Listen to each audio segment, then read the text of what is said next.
São 6h46. Viva Voz está de volta e quem já está na linha com a gente é o Eduardo Graça, repórter especial do Globo e nosso colunista das segundas-feiras. Boa noite, Edu.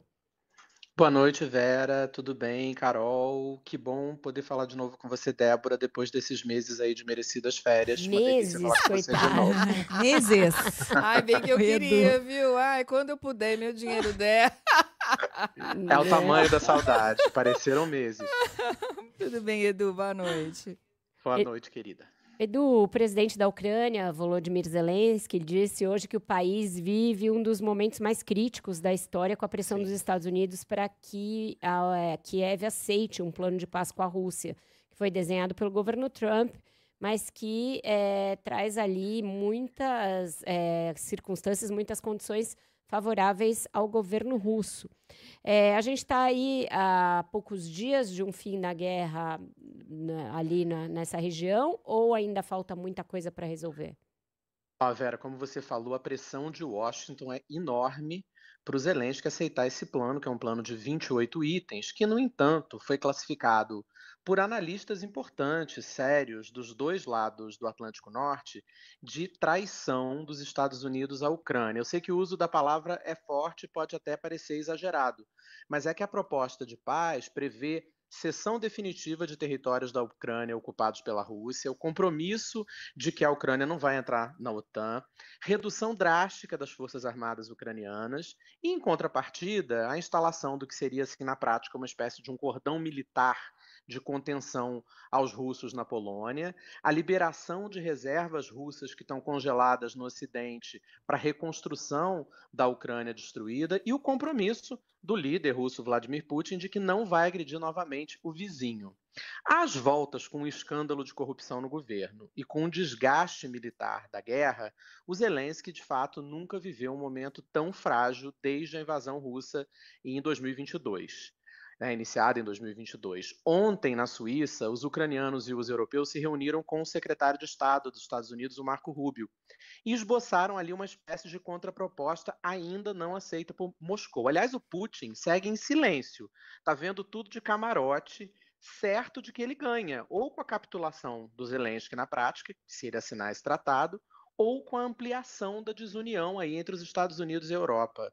O Trump acaba de acusar novamente o Zelensky de ingratidão e ameaçou suspender o acesso da Ucrânia à inteligência americana, que é algo crucial para que o país antecipe a movimentação de Moscou nas áreas de conflito. Enquanto isso, os europeus estão tentando alargar o prazo dado pelo Trump para o Zelensky topar esse acordo, que cai nessa quinta-feira, dia de ação de graças nos Estados Unidos. Com reprovação recorde lá nos Estados Unidos, o Trump quer oferecer aos eleitores americanos que vão estar em casa no feriado mais importante do país uma notícia histórica que casa com uma das promessas centrais deles de campanha que a gente já falou aqui no programa várias vezes. A de que com ele na Casa Branca novamente as guerras acabariam, que é algo importantíssimo para a base dele. Agora, Edu, tá querendo pagar de pacificador, mas mandou o comandante do Estado-Maior lá para Porto Rico em meio a essa tensão com a Venezuela, né?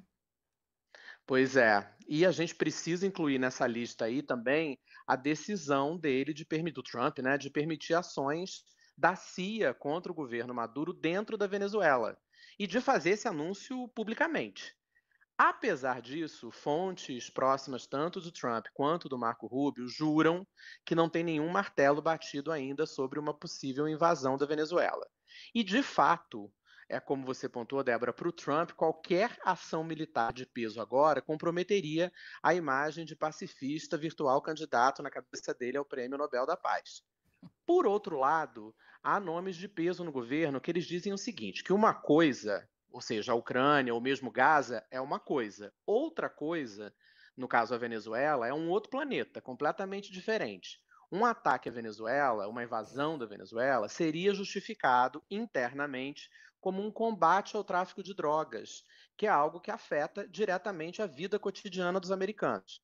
Entraria nessa estratégia do Partido Republicano, que a gente já conversou aqui também, para as eleições do ano que vem, quando o Congresso vai estar em jogo lá nos Estados Unidos, da defesa da lei e da ordem. Agora, Os riscos para o Trump são enormes, e embora se fale um pouco menos disso, também é importante, dentro do xadrez político interno dos Estados Unidos, o fato de que os riscos para o Marco Rubio também são grandes. Um erro de cálculo na Venezuela complicaria as ambições políticas do secretário de Estado, do Marco Rubio, que é pré-candidatíssimo à sucessão do Trump em 2028.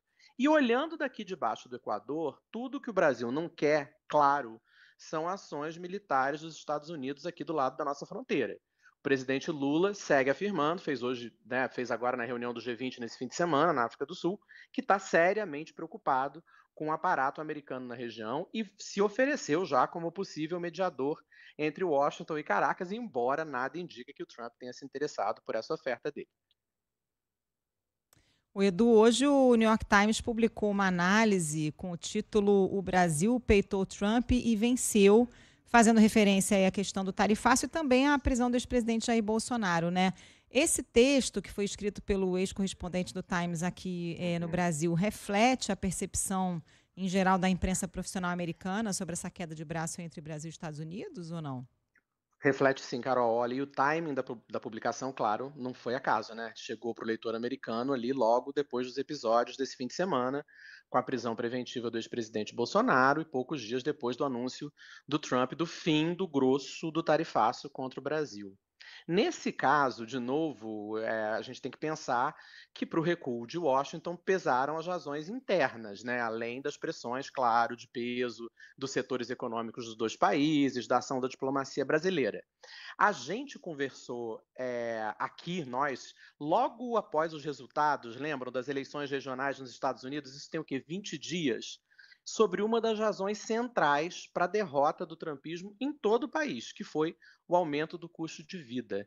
E para o bolso dos americanos ter ficado mais vazio, pesaram ali os produtos brasileiros, café, entre eles, frutas, carne, que ficaram mais caros desde o tarifaço.